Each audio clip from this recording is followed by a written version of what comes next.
সেদিনটা পড়েছিল তারা আল বাদরু আলাইনা মিন সানিয়াতিল বিদায় ওয়াজাবা শুকরু আলাইনা মাদা লিল্লাহি দাই।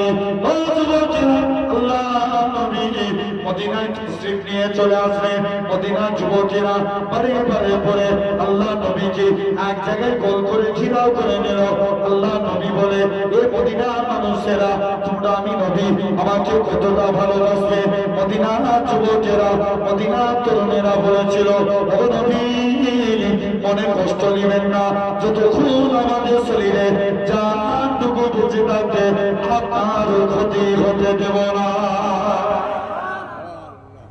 যা আল্লাহ নবী মদিনায় চলে আসলেন।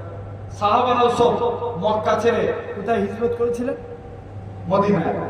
মদিনায় চলে আসছে একজন মক্কার সাহাবী, যিনার নাম ছিল সাইদ বিন আব্দুর রহমান। কি নাম বললাম?